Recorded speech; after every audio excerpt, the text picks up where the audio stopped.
Welcome to Bobby Owsinski's Inner Circle. I'm Bobby Owsinski, and this is a show all about music, music production, and the music business. My guest this week is composer Lars Deutsch. First of all, the MLC, the Mechanical Licensing Collective, which is something that we talked about, 3 or 4 episodes ago, announced that it collected a lot of unclaimed funds, $424 million worth from 20 digital music distributors. Here's the thing. This is unmatched royalties. In other words, they don't know where to send it. That's almost $500 million that was earned by songwriters that they're never going to get paid for. Now, most of this comes from Apple Music and Spotify, although they're not the only ones. Again, there are 20 different ones. This illustrates why metadata is so important, and it's so important to get it right, because if you don't, you're not going to get paid. And guess what? It's a real hassle later to be able to change things, to update everything, so you do get paid. Here's why. With the MLC, the only one that can enter any data is the administrator. So if you're a songwriter and also the administrator of everything, not a problem. But if you happen to have TuneCore or a publisher who's also your administrator, it's completely up to them to make this work. So they have to fix it in order for you to get paid. There's another piece here. If the publishing administrator has not entered all the data or the data is incomplete, it benefits the publishing administrator because the money goes into a bucket, which then gets distributed to the publishing administrator based on the market share, and they get to keep 100% and not pay any royalties on it. So it's in their best interest to get the data wrong.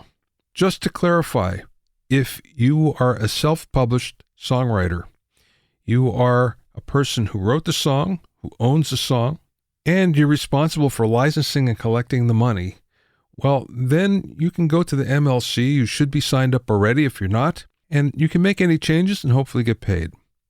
If you have an administration or a publishing deal, you have to get on with them in order for them to change everything, to change the data, to see if you're going to get any money. But it's something that you should look into. It's really important. There's a lot of money sitting there in a pot waiting for the songwriters to take ownership.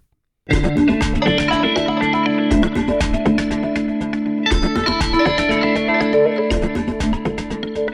you have any questions or comments, you can send them to questions@bobbyowsinski.com. Don't forget about my music mixing primer and 101 mixing tricks programs that will help take your mixes to the next level. Go to bobbyowsinskicourses.com to learn more.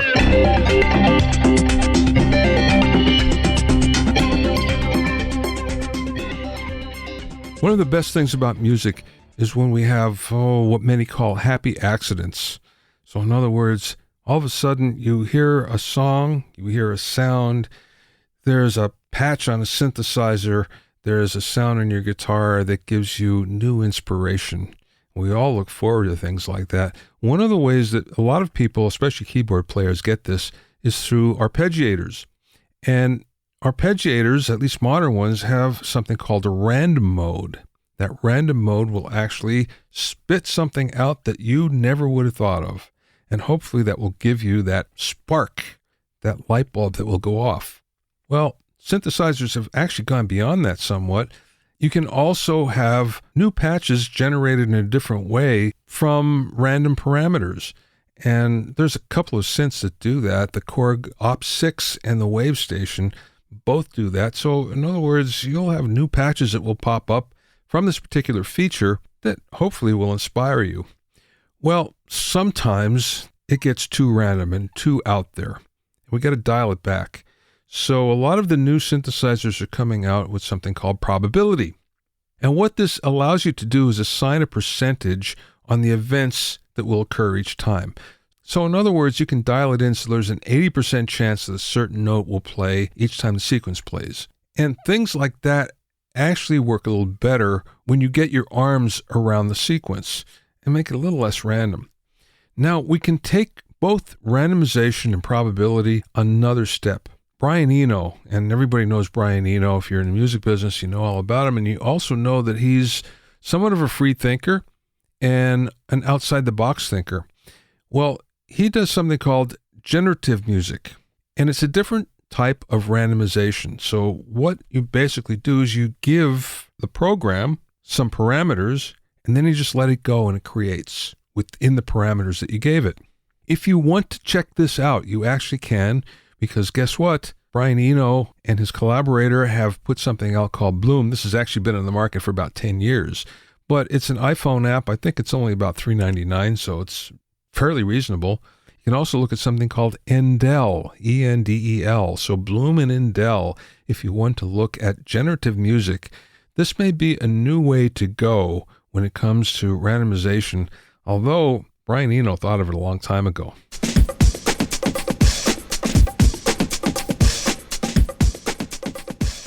My guest this week is two-time Emmy winner Lars Deutsch, who was born into a non-musical family and was astounded when he discovered that a guitar actually needs tuning. From those humble beginnings, he went on from being a heavy metal guitarist, to a singer, to a songwriter, to a master's in classical composition, to international performances of his classical works, lecturing on composition and audio production. He's also become an in-demand mixer as well. Lars has scored over 200 films that have collected over 100 awards, and his songs are also in high demand. As an audio branding expert, he's created audio logos for a range of companies including Adidas, Mercedes Formula One, Contac, Epson, and many more. During the interview, we spoke about the process of creating an audio brand logo, the reasons why he began mixing, his method for organizing samples, mixing on headphones, and much more. I spoke with Lars via Zoom from his studio in Los Angeles.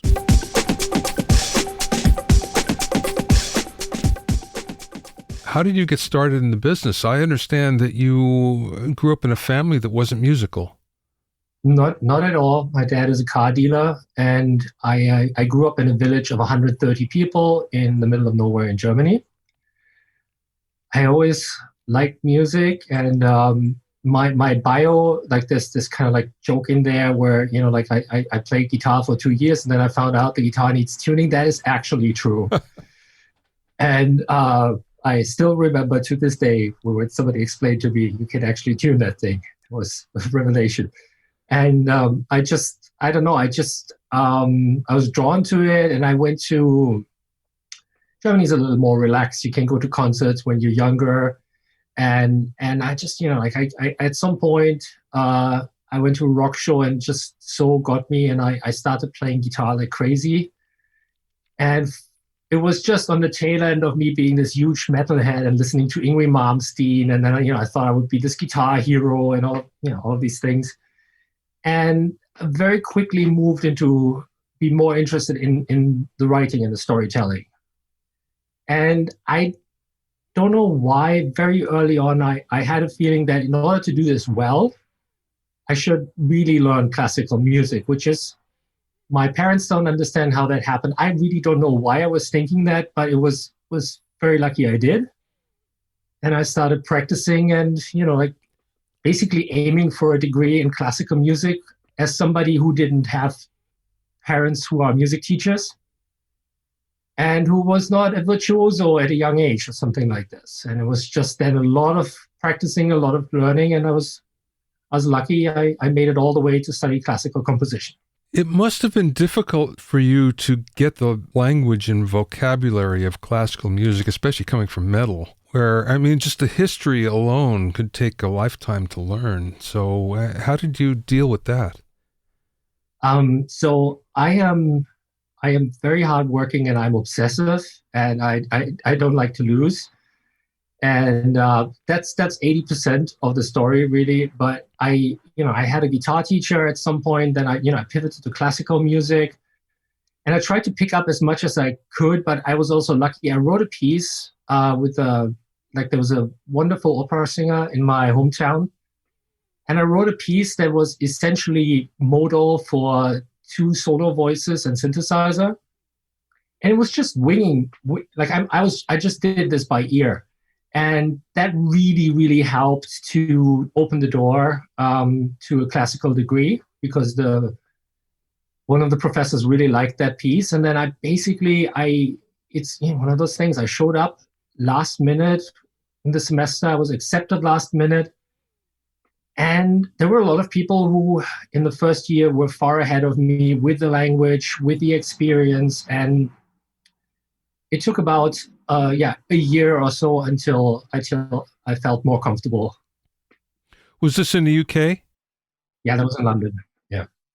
I went to Middlesex University for a bachelor's degree and City University for a master's.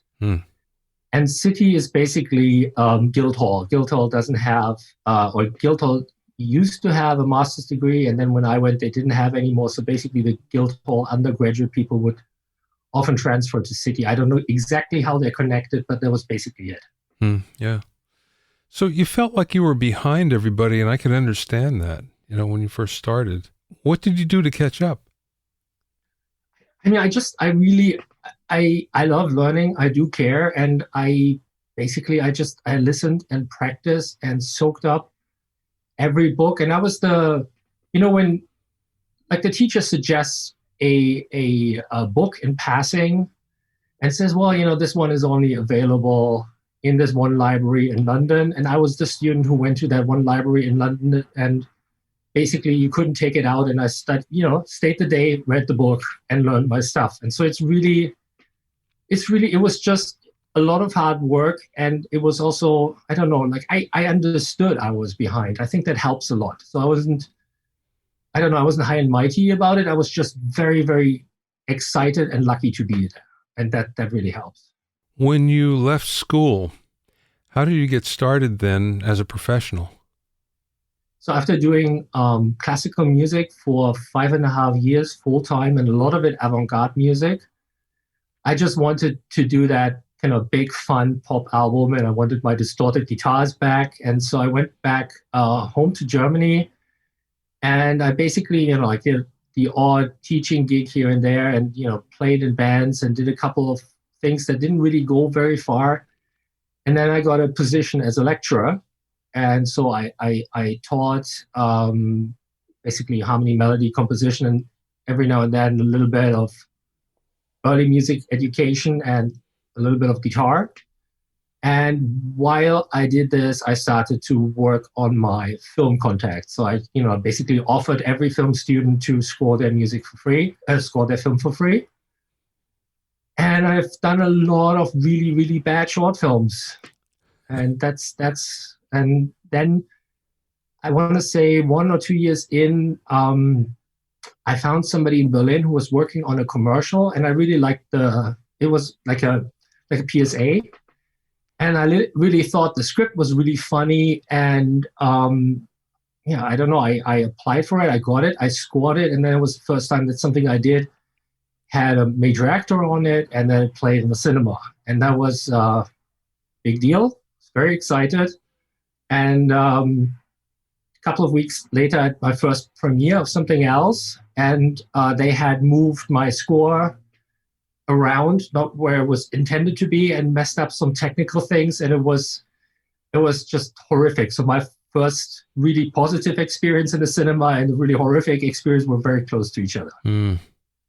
And then basically I moved to Berlin, and it was a slow process to build the reputation, the credits, and the skills to become more sought after as a film composer. What was your process?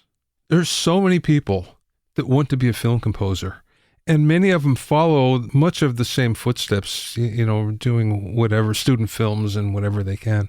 I can see the similarity there, but sometimes it just stops there. So what was your process? I think one thing is that I'm kind of like violently independent, which really works for me and against me both.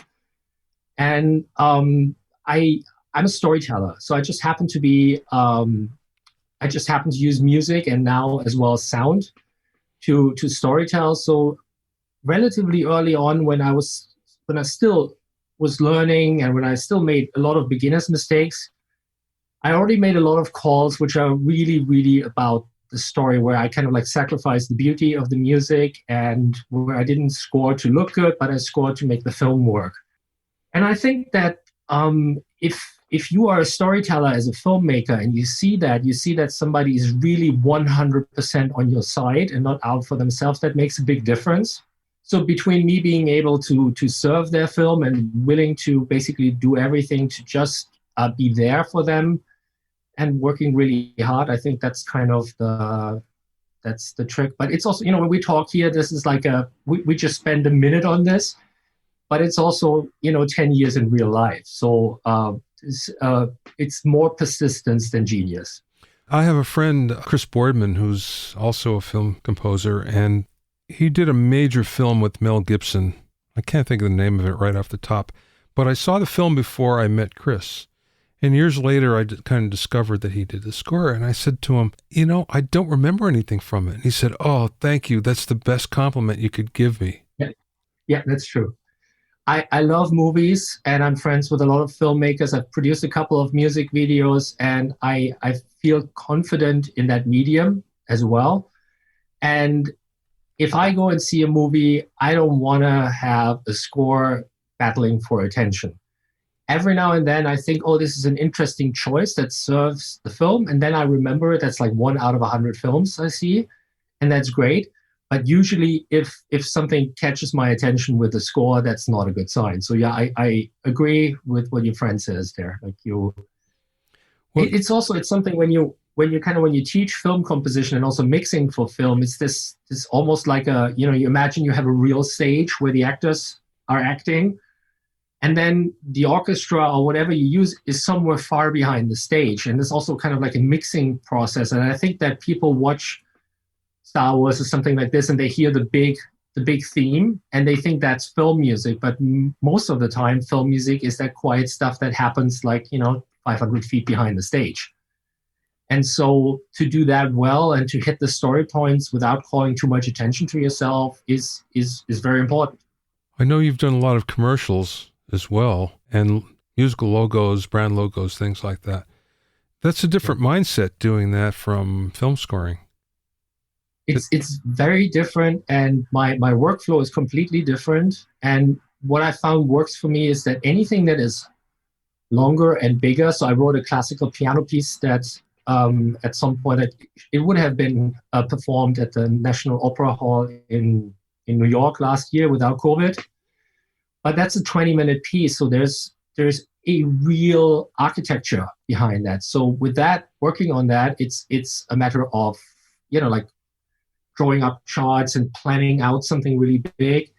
And if you go into a commercial or an audio logo, it's a lot of attention to detail, but it's more like it's not even a Polaroid, it's a part of a Polaroid. So you're kind of like you focus on a very succinct emotion. And I go from being an architect for the longer piece, where really I use time to work for me, to basically thinking more in terms of immediate space for something really short, like an audio logo.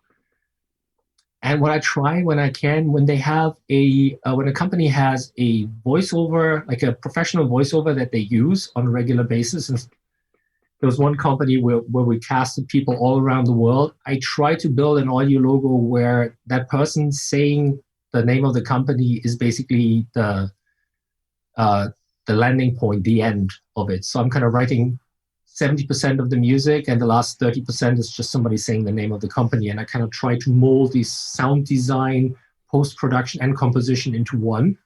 And I like it. Which is the most fun for you? It's a lot of, one thing that I love just is so I co-write with a lot of people, co-write songs with a lot of people. And I just love when there's somebody that actually plays guitar or an instrument, shows up with an idea, and you can just actually do it in the room. That's one of the things that where you just write, and where because I can just speak music, and can just without touching anything say, hey, try this chord, do this, and like something like this, and the energy in the room. The other thing that I really like is if you can create something, like if you have enough time to make something sound really unique and really cool. And that can be an audio logo, can be a commercial, or it can be a pop song. So I don't know. I just like all the aspects, really. That's what it boils down to. Do you compose on guitar? I do if I need it to be on guitar, or if it's like a singer-songwriter pop song. For anything else, it slows me down. Yeah, it seems like every film composer is, if they haven't started on piano or some sort of keyboard, they're well versed in it. And when I think about it, it's like, well, it's especially doing orchestrations and things like that. And it's very difficult to do on a guitar. It is, and there's something like just the strumming on a guitar. If you do develop a song, there's just something, there's a flair and a feel about it. And when you know, like with a couple of cool rhythms, that is just wonderful for this part of it. But for me, just being able to separate the bass note from the main chords, which is really difficult on a guitar, it is a big issue. I have an interesting story for this. When I had ear training in university, one of my professors says that was okay for a guitarist. Basically meaning that was really bad, but because you are a guitarist, it was okay. Yeah, I understand. I get it. You mentioned mixing and audio before, and I understand that's part of your repertoire now, right? You're a mixer and an audio guy as well as a composer. Yeah, and I've far too late. I had friends that studied with me that very early on, while we're doing classical music, figured out mixing and how important basically sound itself is. And for the longest time, I was a pen and paper, let's just write the music person. But over, I don't know, the last 15 years or so, more and more of my film clients just ask, hey, do you mind? Can you mix this? Can you do this? And I also noticed that when you could call yourself a producer nowadays, like as a music producer, you're sending a 90% finished premix of something. Meaning if you're not able to really almost have this thing sound release ready, the way most sound engineers work and think now, you're not handing over something unfinished. You're handing over something that is pretty much finished to the best of your ability. So it's kind of, I don't know, I sometimes wish it would be like this, I don't know, like I wish I could focus a little bit more just on the kind of production, the making. But once I figured out how much trouble I run in if I deliver something that is not already in its pocket, I kind of like, I developed my skills, and then both pop music, but also with film, I get more and more projects. And now I get projects where like one of the ones that I like to mention was somebody hired me and said, hey, we have James Earl Jones for this project. And I think he just turned 90. I'm not 100% sure. And they basically said he sounds like for 10 seconds, he sounds amazing, like you expect him to sound. For the other 50 seconds, he doesn't sound like you would expect James Earl Jones to sound. Can you do something? And so then it's almost my storytelling now extends into the post-production audio world, where I'm trying to keep his voice almost emotionally in this authority that you expect from him for the entire time. And so it's become an extension of my storytelling. And I think that's also why I get booked. Like I did there was a show, I think it was 2018, downtown LA. And it was all these Asian American or Asian rappers. And it was like a big festival, and they wanted to have a broadcast version of that for Chinese TV. But all the mics that faced towards the audience didn't pick up. There were all kinds of technical issues. And basically the audio they had wasn't good technically, but it also wasn't the party that people really had on the day. So kind of my job is like two things. One is like a sound engineer, and the other thing is to recreate the party. And that's kind of like, I don't know, almost storytelling thing, I think got me a lot of work and makes people hire me again. You talked about mixing for film and also pop music, and both of those are way different, the approach. So how do you wrap your head around that? I owe Irko a lot of gratitude here. Irko is a fantastic sound engineer who's mixed a lot of my pop music. And one thing I did with film music a lot was I tried to get this emotion out of a diffuse kind of almost messy approach, like you were in a concert hall and the sound washes over you, like the wall of sound, like Oasis kind of thing in a classical way. And it was messy. And that's kind of the way how I hit the old virtual instruments, but also the way how I can make like a very, I don't know, like an emotional wall. And so I kind of painted like my workflow was just almost the opposite of what pop music needs. So when I moved to the US and I started to produce my first artist and my first album relatively early on, I met Irko and he mixed a song for me. And what he turned out of the files I delivered to him was amazing. And he basically cleaned up all the mud, brightened, sharpened, and made everything sound so much better. And so basically, I that was a benchmark. And I at some point I understood that what I do with that mud is still very useful in certain aspects, but I really need to start developing a new way of thinking and a new process for commercial mixes and pop music and stuff like this. And so now I think a lot of the post-production, audio post-production is very similar now to pop music in terms of the voice is incredibly bright, compressed, and a lot of the production techniques are similar. So it wasn't for me so much to get pop and post-production in shape. It was more like getting my being composer first, transition to sound engineer clearer, like the separation. And it's kind of, when you arrange something, you understand that the piccolo flute played at its quietest in its lowest will not be heard behind the brass section going triple forte. It's very, very obvious, but for some reason, I'm not the brightest guy sometimes. For some reason in sound engineering, it took me a while to figure out to create the space for everything. And it's always a process, especially since like the modern pop production is changing every day. That's something that we've all struggled with for a long time. And really, if you listen to the British pop, they've always been way ahead of us in terms of layering spaces and environments and things like that. I mean, we're catching up now, but they've always been ahead of us in doing that. I mean, I see a lot of successful British artists. I also see a lot of American sound engineers being at the forefront of everything. But yeah, do you have an artist in mind that I should check out for that? Like somebody that you really, really like? Oh, I mean, really, you can go back to the 80s and start to, and listen to anything coming out of Britain then, and you can hear how far they're ahead they were. Where here, we'd have a chamber or a plate, tape delay, and over there they'd be talking about, 2 AMSs and, an EMT 250 and whatever. So they've been way ahead of us on those things for a long time. Although now it's pretty even, I have to say. Everybody knows the same tricks, I think. My composition professor, so classical music composition professor, played a Tom Jones song for us in one of the classes, and basically to make a point about space.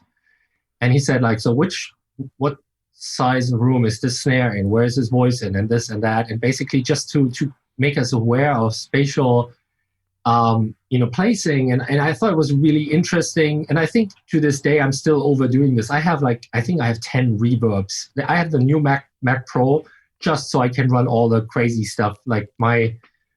It's not really a template. I wouldn't say it's a template because a template sounds a lot more organized than what it is. It's just all my favorite reverbs and delays and all of this and all in there. And I still to this day want to have that one snare hit somewhere that is in a completely different space than the rest of the song. And I like that kind of stuff. Well, okay, let's go there for a second. So what are your favorite effects plugins? So recently I got the Hofer IQ Reverb 2, and that I think sounds amazing. But I also I'm a huge fan of the Valhalla vintage verb with I'm giving away.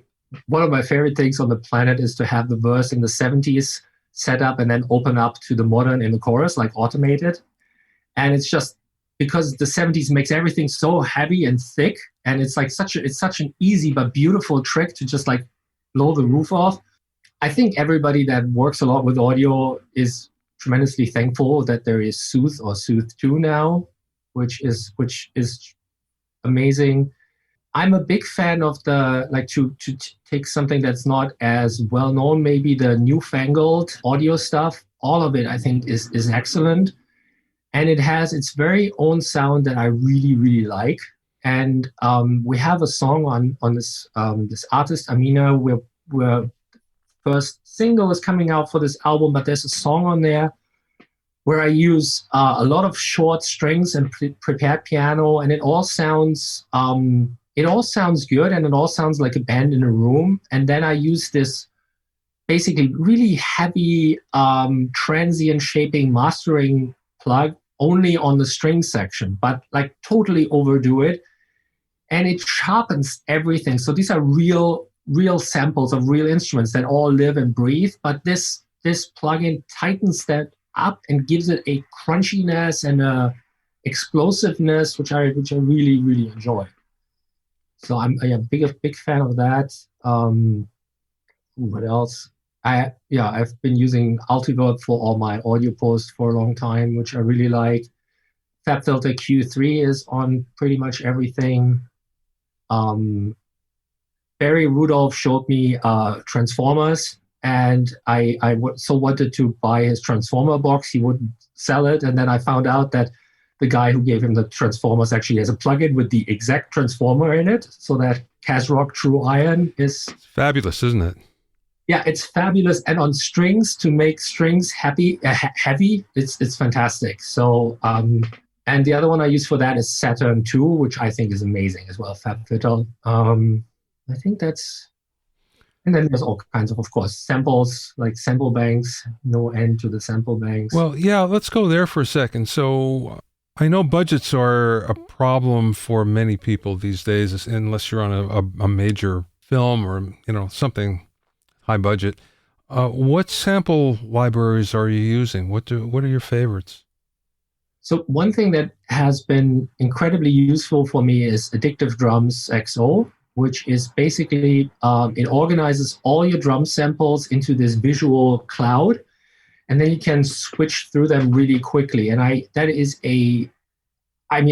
basically, when I saw this, I bought it like 10 seconds later, and then literally went to get a coffee, and then I went back, and in my mind I was working on an album, and I had 6 songs, and I was like, I tried it on all 6, it made it on all 6.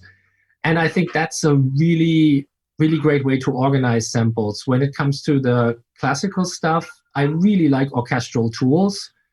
They do it's very alive still what they do. So when they sample a violin, or they have a less expensive, I think it's called Ember or something, where they have a string quartet that is tuned down a fifth. And that just is thick and beautiful, and that is not as expensive. Their other stuff is kind of full range composer expensive. I think if you wanna dip your toe into composing, the East-West Composer Cloud, you pay $200 and you get to try everything. I do have some issues with a lot of things. They kind of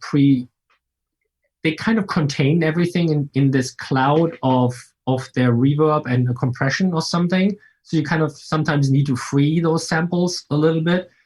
But for considering that all software is rented anyway, for $200, you have more than anybody could have dreamt of 10 years ago. So that's.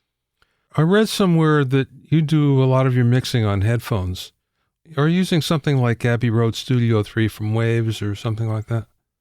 No, I think the biggest difference here is that I have the Focal Clear Pro, which I absolutely love. And so for the pop stuff, I like to master with Gene Grimaldi, and I go to his studio, and it's always really interesting when you work on something for such a long time, and then you walk into that room and see how it translates. Or if you walk into another studio, and for me with the Focal Clear Pro, it really started to translate everywhere pretty well. So I'm not using any plugin before. This week I'm trying SonarWorks for my room here. My room is horrible. But I have no serious experience. What I do when I have the time is really, it's like, if the listener cannot see this, I'm showing you 3 different headphones, which are right here always to check. Then I have my speakers here, the car, the iPhone, the laptop, and I do get a first mix going, and then I rotate a lot between the different devices, and that's Gene's an old friend of mine. He does my mastering too. Yeah. He really did something awesome for me and the artist. So we have, with COVID and like everything gets stretched out, and we mastered first half of the album, and then we went back for the second half. And he called me before we went back for the second half, and he said, "Hey, I hope you don't mind. I remastered 3 of the songs so they fit better with the rest." And it's just, I love stuff like this, and it's, I'm a big fan, and I hope he's not listening to this. Of course, I always sit next to him and look over his shoulder and try to figure out what the hell he's doing. Yeah. And the changes, like when I see the numbers and something, the changes are so small, and it just always works. And I don't know. I have to look over his shoulder a couple of hundred more times, I think. That's what I love about mastering engineers. They can do so little and it makes such a big difference. Yeah, it's and with him, when I went to his studio for the first time, I saw all those the Hofer plugins that he used. Yeah. And I didn't know who Hofer was, and after seeing that, I investigated, and since then I taught classes at Hofer, and Hofer's going to have an interview with me on Thursday, and it's kind of, I don't know, it's kind of interesting that in like as a German you have to go to a mastering studio in Burbank to find out about the number one mastering company in Germany. Well, I speak with Gene often, so I'll mention that we talked. Yeah. Send him my greetings. Yeah, definitely. All right, last question, Lars, and thank you so much for your time. What's the best piece of business advice that someone imparted to you, or maybe you learned along the way? My favorite piece is one of my composition teachers said that imagine the guy you want to reach, or lives on a hill and has this house on a hill at this mansion. And you're the person who's throwing these little pebbles against the window. And if you look left and right, there's all these people throwing these little pebbles, and you're all just annoying the guy. And he said the trick is you build your own hill, you build your own house, and at one point that guy will come over and he will need sugar. And I think that was the best piece. So you kind of need to, like, while you have your eye on the price, on the industry and all of this, you need to build something of your own that works on its own, and which also in a way kind of says, like, when the time is right, the time is right. It might be too early for you to throw these little pebbles. And I really like that. Maybe something else I would like to say is that I find that a lot of people have the same journey as I have, that when you get older, you love music, but at some point you don't have the energy to deal with some of the BS. And I meet so many wonderful people who really care about the audio, and they pick up if you really care as well. And so I think that somewhere at the center of it, it still needs to be about the music. And if it is, there's really good people who will pick up that it's about the music for you. You can find out more about Lars at larsdeutsch.net. That's Lars Deutsch, LarsDeutsch, all one word, .net. Thanks for listening and being in my inner circle. Remember, if you have any questions or comments, you can send them to questions@bobbyowsinski.com. To listen to other episodes of Bobby Owsinski's Inner Circle, go to bobbyowsinski.com and select the podcast tab, or go to bobbyowinnercircle.com, or you can find it on iTunes, Stitcher, Mixcloud, Google Podcasts, Spotify, Deezer, TuneIn Radio, Radio Public, and Podbean. At bobbyowsinski.com and bobbyowinnercircle.com, you'll also find a sign-up form for my newsletter and for alerts for new podcasts. This is Bobby Owsinski. I will see you next time.